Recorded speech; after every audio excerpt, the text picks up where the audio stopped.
आखिर क्यों निरंकारी मिशन में गुरुगद्दी पर बैठे हरिवंश राय जी को आना पड़ा संत रामपाल जी महाराज की शरण में? किताब में फोटो देखा था, इन्हीं के फोटो को हमने कहा सतगुरु रामपाल जी महाराज की जय, रामपाल जी महाराज की जय 5 बार यही जयकारा लगा करके हम हाथ जोड़ करके प्रार्थना किया कि हे सतगुरु रामपाल जी महाराज, आपकी बहुत सारी प्रशंसा इस किताब के अंदर मैंने सुनी है। बहुत सारे लोगों का बीमारी भी खत्म हो गया है, मेरी भी बीमारी खत्म करो और मुझे भी ठीक कर दो।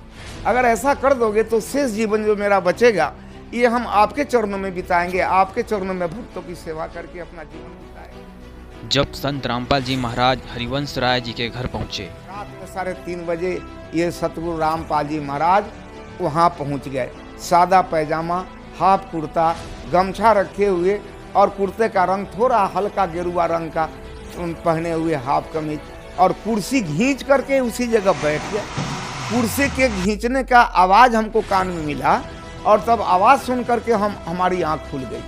हम देखते हैं कि अरे कुर्सी कौन खींचा, देखते हैं कि सामने में सतगुरु रामपाल जी महाराज बैठे हैं। जैसे दोस्तों, विचारणीय विषय है, जो व्यक्ति स्वयं गुरुगद्दी पर विराजमान होकर हजारों शिष्य बनाकर भी अपनी बीमारियों को ठीक न कर सका, तब आखिर क्यों हरिवंश राय जी ने संत रामपाल जी महाराज को ही अपना गुरु चुना? आखिर क्या है सच्चाई? क्या संत रामपाल जी ने हरिवंश जी को रोग मुक्त किया? जानिए इस खास वीडियो में। नमस्कार सर। नमस्कार सर, क्या नाम है आपका? हरिवंश राय मधुकर। सर, आप कहाँ से आए हैं? हम बिहार वैशाली जिले से कटहरा ग्राम से आए। सर, आप क्या काम करते हैं? हम तो ऐसे कलाकार थे, आकाशवाणी पटना रेडियो स्टेशन से लोकगीत गाते थे, दूरदर्शन से भी हम लोकगीत गाते रहे हैं। अभी इन दिनों हम अध्यात्म से जुड़ गए, तब से ही हम गाना बजाना छोड़ दिया। सर, संत रामपाल जी महाराज जी से नाम दीक्षा लेने से पहले आप क्या भक्ति साधना करते थे? हम अध्यात्म से जुड़े हुए थे और प्रभु परमात्मा के पाने की चेष्टा से, लगन से मैं कई मत पथ में गया, जहाँ हमको इस जिज्ञासा से गए कि हमको प्रभु परमात्मा की जानकारी होगी। और इस कारण से मैंने रामानंद स्वामी के पथ में, वो देहात में चलने वाले बचन वंश कबीरपंथी में और आर्य समाज में, या वो बाल योगेश्वर जी में, सतपाल जी में, ठाकुर अनुकूल चंद जी के सत्संग में और प्रजापिता ब्रह्मा कुमारी के सत्संग में, कई स्थानों पर हम लगभग 13 मिशन में घूमे परमात्मा के दर्शन के लिए। लेकिन कहीं से हमें कुछ प्राप्ति नहीं हुआ। कोई तो आंख बंद करने को कह दिया, कोई कहा ध्यान लगाओ, कोई कहा कर्म नेवली करो, कोई कुंडलियां जागृत करने को कह दिया, किसी ने कहा कि वो नाक के ऊपर दोनों दृष्टि जमा करके देखो, भगवान का दर्शन होगा। बहुत हम परेशान में पड़ गए, देखा कि हर जगह वही बात है, ठगी की बात हो रही है। तब हमें कान में एक शब्द मिला, निरंकारी मिशन का। जो निरंकारी मिशन 1992 में बहुत कम जत्थे में था, और उस समय जब हमारे ध्यान में यह आया निरंकारी मिशन, तो उसमें हमने जाकर के ज्वाइन किया। ज्वाइन करने के बाद में हमें जो ज्ञान दिया गया, कहा गया कि यहाँ प्रभु परमात्मा का दर्शन होता है, और इसी जिज्ञासा से हम उनके पास जाकर के बैठ गए। पहले तो उन्होंने 5 प्रण कराया और कहा कि ये 5 प्रण के बाद प्रकृति का वो नाम गिनाया, सूरज चांद सितारे ये सब भगवान नहीं है, और ये तन मन धन सब परमात्मा का है। और उसके बाद उन्होंने परमात्मा का दर्शन बताया, कहा कि धरती से आसमान तक जो ये खलिया जगह देख रहे हो, ये खाली जगह है, इसी को निरंकार कहते हैं। यही तो निरंकार है, यही ब्रह्म है, और इसको जो जान जाता है वो ब्रह्मन हो जाता है। ब्रह्म जानाति ब्रह्मणा, ये जो वेद में लिखा हुआ है, शास्त्र में लिखा यही है। गीता में भी कहा गया है कि ये इसको कोई औजार नहीं काट सकता, बताओ खलिया को कौन काटेगा, ये बम इसको कौन मारेगा, ये किसी तरह से नाश नहीं होता है, यही परमात्मा है। और इसी को मैं सच्चा मान करके इसकी भक्ति करने लगा। और सन 1992 में मैंने 27/12/92 को ज्ञान लिया था, और 24 साल तक इस भक्ति में लगा रहा। इस दौरान में मैंने अपने संपूर्ण वैशाली जिले में लगभग 24 ज्ञान केंद्र खोला, और ज्ञान प्रचारक हमारे साथ होते थे, और मैं प्रचार का काम करता था पूरे बिहार में। कटिहार, वो ठाकुरगंज, पूर्णिया, वो सहरसा, मधेपुरा, गंगटोक और सिक्किम, करसियांग, नेपाल के देशों में भी हम जनकपुर और सवैला, वो धनुखा, ये और शिवनगर, परसा जिला, मलंगमा, सरलाही जिला, इन सब क्षेत्रों में मैं जाकर के काफ़ी इसका प्रचार किया और लगभग 18 सत्संग तो अपने वैशाली जिला में बनाए। लगभग 10 से 12 हज़ार लोगों को मैंने प्रभावित करके उनको इस ज्ञान से जोड़ा। सर अभी आपने बताया कि आपने 24 ज्ञान केंद्र खोले, तो सर आपने किस पंथ के 24 ज्ञान केंद्र खोले थे? हमने 10 से 12 हज़ार लोगों को ये ज्ञान से प्रभावित करके निरंकारी मिशन के संस्था से जोड़ दिया। सर आपने बताया कि आप 24 साल तक निरंकारी मिशन से जुड़े रहे, तो सर इस 24 साल में आपको क्या ज्ञान की अनुभूति रही है? सर इसमें हमको मिला जुला कर कोई अनुभूति नहीं हुई और न मैंने कुछ देखा और न इसके हमको कुछ लाभ भी प्राप्त हुए। ऐसे ही हम भजते चले जा रहे थे और उसमें एक साधारण मंत्र था, तू ही निरंकार, मैं तेरी शरण हाँ, मैनू बख्श लो। यही जबते जबते मेरा 22 साल 24 साल का समय निकल गया, लेकिन इससे कुछ लाभ नहीं हो सका। विगत 19 जून 2017 को मैं बड़ा सख्त बीमार पड़ गया। बीमार पड़ने का कारण हो गया मेरे पास डायबिटीज का बीमारी, जो 600 चीनी बराबर रहता था, और उसके बाद ब्लड प्रेशर था, लीवर में सूजन था, किडनी में भी दाग था, और पित्त की थैली में ये पथरी था 13 mm का, जो हमें बहुत कमज़ोर कर दिया था। डॉक्टर लोगों के पास हम गए, कहीं से हमको कोई इजाफा नहीं मिल पाया। मैंने 48,000 रुपया खर्च करके बाद और धराशायी हो गए थे, बिछावन से उठ नहीं पा रहे थे। उसी पर हम पड़े थे, 5.5 महीना हो गए। और जिस मिशन को हमने इतना लोगों को जोड़कर लगभग 24 साल में 50 लाख रुपया मंडल को भेज दिया, प्रणामी का पैसा, लेकिन उनको खबर हुई, लेकिन कोई आदमी हमको देखने तक नहीं आया, खोजने तक नहीं आया कि कहाँ ये मधुकर जी पड़ा है। जबकि उस मिशन में हम एक मुखी के पद पर थे और गुरगद्दी पर बैठ कर के 3-3 घंटा प्रवचन करते थे और लोगों को प्रभावित करते थे और ज्ञान दिलवा करके उसको उनसे जोड़ते थे। किसी ने नहीं देखा। इस क्रम में मैं दूर दूर जगहों पर जाकर के और सत्संग प्रवचन किया करता था।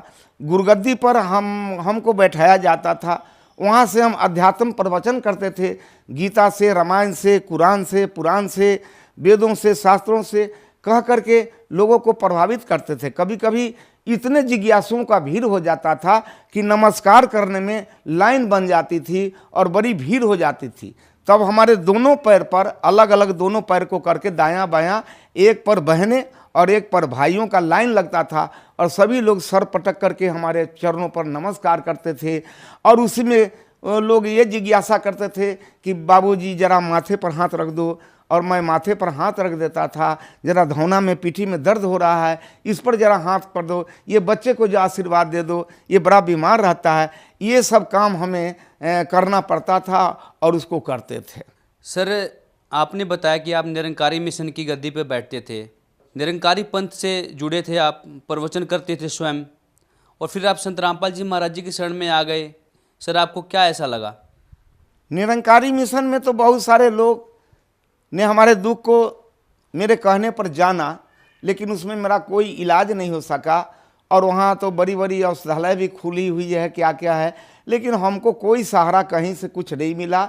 और डॉक्टरों से परेशान होकर के हम बिल्कुल निराश हो गए थे और धाराशायी होकर के बेड पर पड़े हुए थे। 5.5 महीना हम लगातार बेड पर ही पड़े रहे, जहाँ पैसे के अभाव में दवा भी नहीं खा पाते थे और हमें खाना भी नहीं खाने का इच्छा होता था। केवल पानी पी के, दूध पी के, एक आध रोटी किसी तरह से खा करके हम पानी पी लेते थे। इसी बीच में हम सोचे कि अब हम नहीं बचेंगे। एक साथी मेरा पंजाब रहता है, वो जब लौट के घर गया तो हमसे भेंट करने गया। जाने के बाद कहा कि आपने कैसी हालत बना ली, बताइए, भगवान का भक्ति करते हैं, ये हालत आपका बन गया है, तो ये कैसे हो गया? हमने कि ऐसे ही हो गया, अब हम क्या करें। तो उन्होंने एक किताब हमको दिया पढ़ने के लिए, और वो किताब का नाम था ज्ञान गंगा। ज्ञान गंगा किताब हम पढ़ने के काबिल भी नहीं थे, इतने कमज़ोर हो गए थे। मैंने कहा कि हम किताब तो नहीं पढ़ सकते, ज़रा तुम ही पढ़ के सुनाओ तो अच्छा रहेगा। तो वो 3 रोज आकर के हमको किताब का कहीं कहीं का कोई चैप्टर पढ़ के सुनाया। हमको बहुत अच्छा लगा। अब किसी की किडनी खराब है और उनका डॉक्टर इनकार कर रहा है, कहता है 4 लाख रुपए लगेंगे, और वो बताना है कि नहीं मेरा किडनी ठीक हो गया सतगुरु रामपाल जी की कृपा से। किसी का लीवर खराब है, किसी के स्तन में घाव है, ममाद निकल रहा है, परेशान है, किसी के पेट में दर्द है, लगता है कोई भीतर दांत काट रहा है। ऐसे ऐसे बहुत सारे रिपोर्ट आए। तो मुझे पहले तो धीरे धीरे इस पर विश्वास होने लगा। हमने सोचा कि अब मैं क्या करूं, हम भी अब वहाँ कुछ फ़ोन करके पता करना चाहते हैं। तो उन्होंने कहा कि पता है इसका? तो हाँ, फ़ोन नंबर है। हमने कहा कि रुक जाओ, आज रात में हम सतगुरु रामपाल जी महाराज से हम बात करेंगे, तब हम कल आपको कुछ बताएंगे। तो उन्होंने कहा कि कैसे बताइएगा, वो तो जेल में रहते हैं। हमने कि हम भी तो गुरु की सेवा कर रहे हैं 24 साल से, और ये सतगुरु हैं तो ज़रूर हम पर कृपा करेंगे, मुझे विश्वास है। ऐसा सोचकर मैं रात में 9 बजे खाना उना खा करके जब सोने गए तो हम तो कुछ जानते नहीं थे। हम तो केवल इनका नाम सुनते थे और किताब में फ़ोटो देखा था। इन्हीं के फ़ोटो को हमने कहा सतगुरु रामपाल जी महाराज की जय, रामपाल जी महाराज की जय, 5 बार यही जयकारा लगा करके हम हाथ जोड़ करके प्रार्थना किया कि हे सतगुरु रामपाल जी महाराज, आपकी बहुत सारी प्रशंसा इस किताब के अंदर मैंने सुनी है। बहुत सारे लोगों का बीमारी भी ख़त्म हो गया है, मेरी भी बीमारी ख़त्म करो और मुझे भी ठीक कर दो। अगर ऐसा कर दोगे तो शेष जीवन जो मेरा बचेगा ये हम आपके चरणों में बिताएंगे, आपके चरणों में भक्तों की सेवा करके अपना जीवन बिताएंगे। और ऐसा करिए कि मैं बहुत दुखी हो गया हूँ, अगर ठीक करना है तो आज रात में आकर के आज रात भर में ही हमको ठीक कर दीजिए। 2, 4, 10 रोज लगाइएगा तब इस चीज़ को हम नहीं मानेंगे। ऐसा प्रण करके हम सो गए। कई दिन नींद भी नहीं आ रही थी, उस दिन नींद भी बहुत अच्छा पड़ा। 3:30 बजे भोर की बात है कि हम जहाँ सोए हुए थे उसी में निरंकारी आश्रम चलता था, हर रविवार को सत्संग चलता था। तो रात में 3:30 बजे ये सतगुरु रामपाल जी महाराज वहाँ पहुँच गए। सादा पैजामा, हाफ कुर्ता, गमछा रखे हुए और कुर्ते का रंग थोड़ा हल्का गेरुआ रंग का पहने हुए, हाफ कमीज, और कुर्सी घींच करके उसी जगह बैठ गए। कुर्सी के घींचने का आवाज़ हमको कान में मिला और तब आवाज़ सुन करके हमारी आँख खुल गई। हम देखते हैं कि अरे कुर्सी कौन घींचा। देखते हैं कि सामने में सतगुरु रामपाल जी महाराज बैठे हैं, जैसे वो बैठते हैं उसी तरह से एक पैर पर दूसरा पैर रख करके दोनों हाथ एक साथ करके, लगता है जैसे कोई मंत्र कर रहे हो या कुछ कर रहे हो, बैठे हुए हैं। मैंने सोचा कि मैं स्वप्न देख रहा हूँ कि वास्तव में जागृत अवस्था में हूँ, ये समझ में नहीं आया और मैं उनके चरणों में जाकर के नमस्कार किया। फिर उन्होंने पूछा बड़े प्यार से कि बेटे क्यों बुलाए हो हमको। हमने कहा कि दास तो सब 9 बजे रात में ही सब बात आपके चरणों में रख के सो गया है, आप तो अंतर्जामी भी हैं, आप यहाँ आ भी गए, अब हमसे क्या पूछ रहे हैं कि क्या बोला। तो नहीं, तुम ये बोला कि हमको ठीक करना है तो रात भर में ठीक कर दीजिए और नहीं तो 2-4 रोज में करेंगे तो हम नहीं मानेंगे। हम कि जी सरकार ऐसा तो दास बोला है, अब मरता क्या ना करता, बीमारी को तो लाजिम है अच्छा होने का, इसकी तत्परता में हम आपके सामने ऐसा बोला है, हो सकता है गलती ही हो गई है, तो आप पिता तुल्य हैं, पिता है ही, आप हमारे माफ़ी करके और हमको ठीक कर दीजिए। हम तो फिर भी यही कहेंगे। हंसने लगे, कहे कि बेटे तुम्हारे सर पर बहुत सारे भार हैं, बहुत सारे बोझ लाद लिया तुम, ये बताओ तुम्हारे चरणों में कितने आदमी का सर गिरा है। हमने कहा इसकी कोई गिनती नहीं है, अनगिनत है। वो 50,000 लाखों लोग इस पर माथा पटके होंगे, इस चरण पर, इसका कोई ठिकाना नहीं है। अब बताओ इतने दिन का जटिल बीमारी तुम कहता रात भर में ठीक कर दो, ठीक तो हो जाओगे। तू नाम दीक्षा ले ले, भक्ति कर, मर्यादा में रह, तू ठीक हो जाएगा। और मेरे पास आ गया तो मैं कुछ होने वाला नहीं, घबराओ नहीं। और ये सब पूछ करके और हमको कहे कि जब ठीक है, जब ऐसी ही बात है तो फिर कल से तू ठीक हो जाओ। ऐसा कह के हमारे सतगुरु रामपाल जी महाराज जो आकर के हमको बताए और वहाँ से चले गए। जाने का भी क्रम देखा तो अद्भुत लगा हमको, जैसे हनुमान जी एक पैर नीचे सीधा करके और एक पैर मोड़ करके और ऊपर दक्षिण की दिशा में इस तरह से उड़ गए। बहुत देर तक हम खड़ा होकर देखते रह गए जब तक आंख से ओझल नहीं हुआ और दक्षिण दिशा की तरफ चले गए। मैं फिर चौकी पर बैठ गया, जो 6 महीना से उठ नहीं पा रहा था, खा नहीं पा रहा था, चहल टहल नहीं पा रहा था। मैंने अपने बाजू पर बाजू रख के अंदाज किया कि मेरी क्या हालत है, तो मैं अपने में बहुत दुरुस्ती पाया, ताकत पाया और हमको लगा कि कोई नई ताजगी आ गई। और मैं बिछावन पर से उठ करके, सामने मेरा रोड है, उसी रोड पर चला गया और 4 किलोमीटर पैदल हम चले गए, घूम करके टहल के 4 किलोमीटर चले आए। मैंने गऊओं को बांध दिया, पानी डाल करके और उसको बांध करके नादी पर खाने के लिए लगा दिए, अपना मुंह भी धो लिया और स्नान भी कर लिए। फिर पत्नी के पास आए तो हमने कहा कि, तो देख करके बोली कि क्या कर रहे हैं आप, कहीं मुंह के भरे गिर जाओगे, तुम्हारा 6 महीना से बीमारी आदमी है, कौन सा नाटक कर रहे हैं। उनकी नाटक नहीं कर रहा हूँ, हमारे पास अभी सतगुरु रामपाल जी महाराज का दर्शन हुआ, वो आए थे और आकर के हमको ठीक होने का वरदान दे दिया कि कल से तुम ठीक रहोगे, इसलिए मैं आया हूँ, आज मुझे खाना बनाकर खिलाओ। तो कहा कि जो आदमी खाना नहीं खा रहे हैं, 3 महीना से खब्बे न करते हैं, कोई चीज़ खाना देते हैं तो बिगड़ जाते हैं, गुस्सा करते हैं, अभी खाना कैसे खा लीजिएगा। हमने खिलाओ ना, हमको बहुत भूख लगी है महाराज, हम खाना खाना चाहते हैं। वो खाना बनाने लग गई और हम उस दिन से प्रतिदिन कुछ न कुछ अच्छे ही होते जा रहे हैं, अच्छे ही होते जा रहे हैं।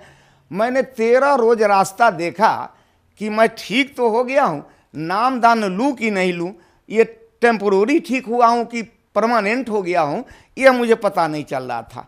तो हम 13 रोज इसका इंतज़ार किया, 13 रोज बिल्कुल मैं ठीक ठाक रहा, 14वां रोज भी ठीक रहा, तब जाकर के हम, ये 2 अक्टूबर की बात है, रात की घटना है, 15 अक्टूबर को मैंने जाकर के नामदान केंद्र में, वहाँ समस्तीपुर ठारा गोपालपुर में नामदान ले लिया।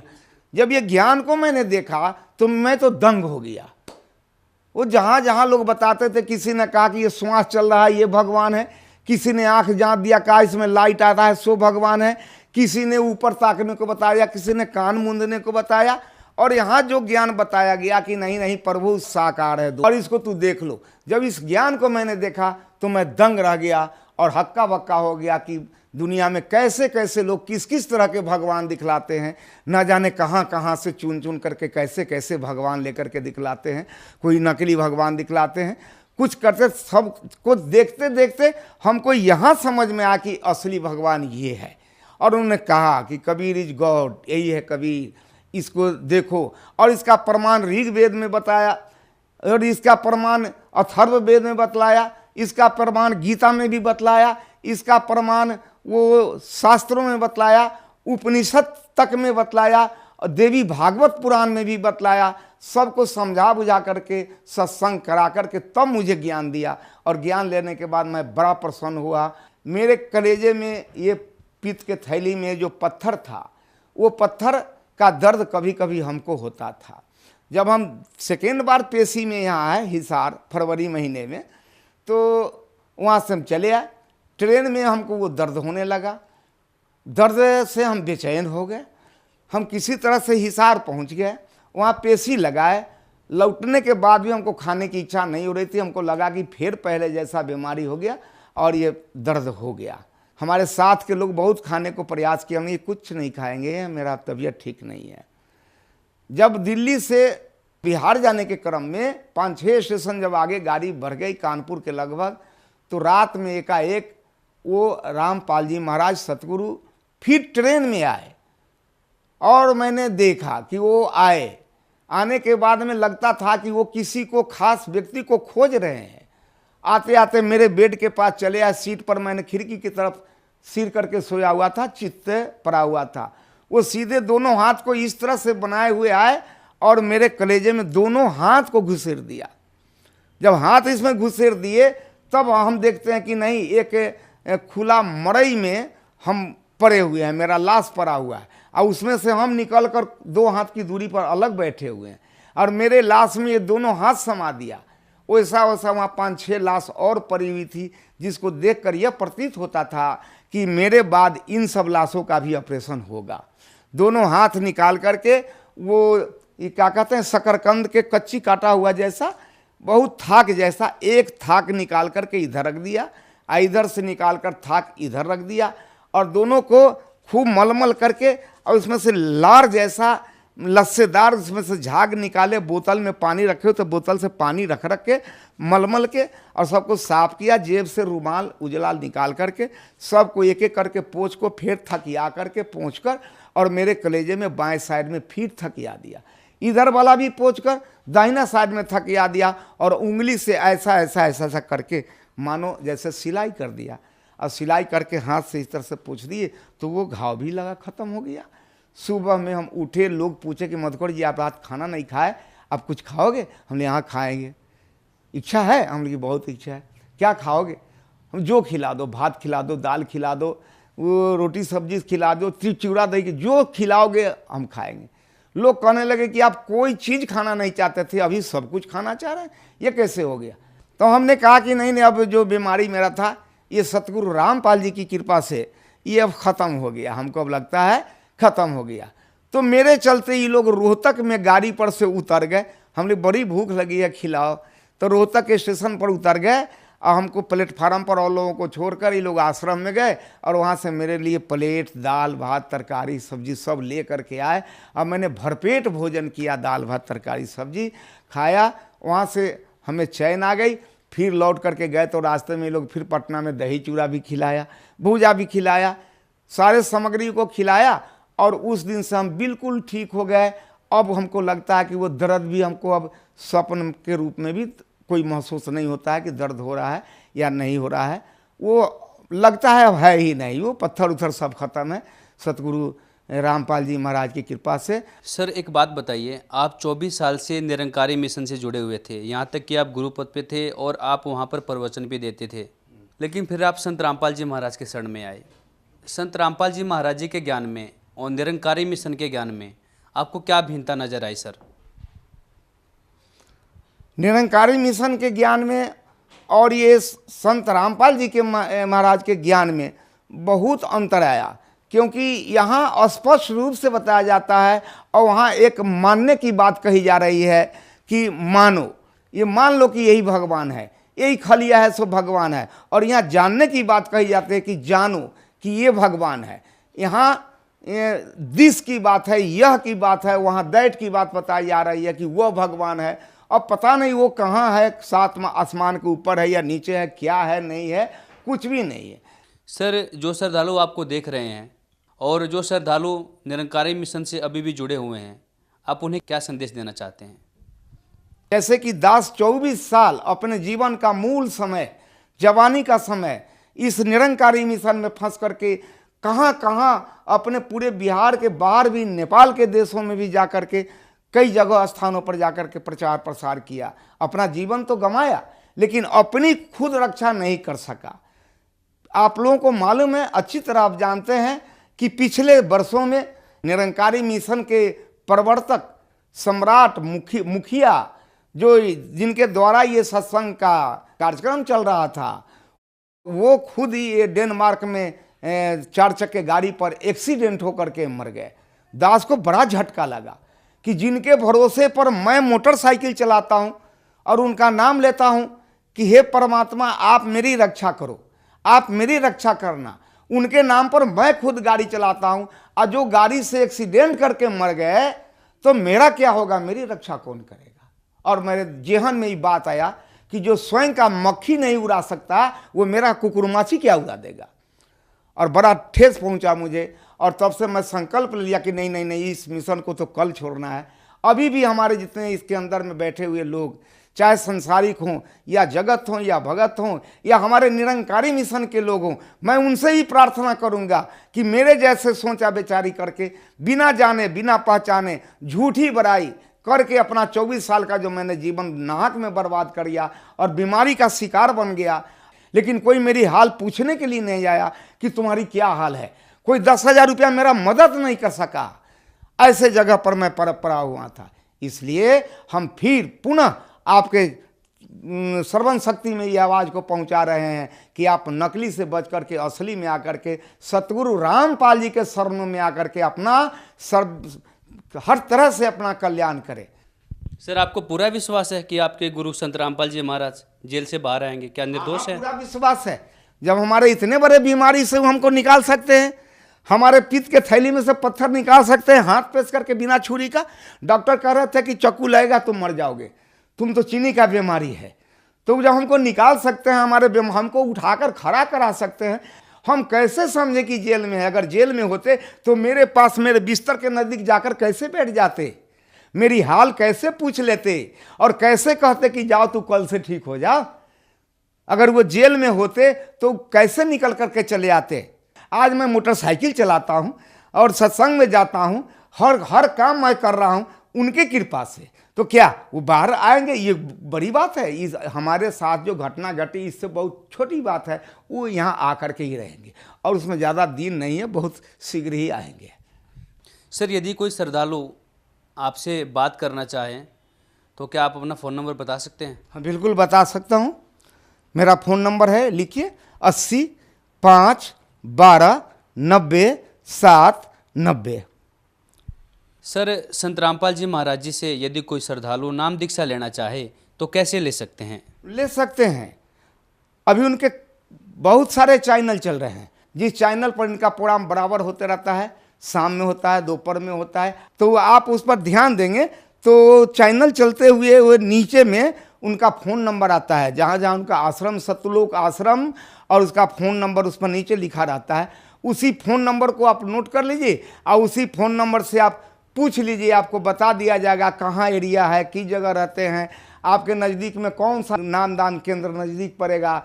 वहाँ जा कर के आप आसानी से ज्ञान ले सकते हैं, नामदान ले सकते हैं और अपने जीवन को बदल सकते हैं, अपने जीवन को सुहेला कर सकते हैं। आप जिस वासी देश का हैं, अपने देश को आराम से आप जा सकते हैं। आपको पहुँचाने वाला आपको सारथी मिल गया है, आपको पहुंचाने वाला वो सतगुरु रामपाल जी मिल गया है, जो इस आत्मा को अमरलोक पहुंचाता है। बहुत बहुत धन्यवाद सर। धन्यवाद।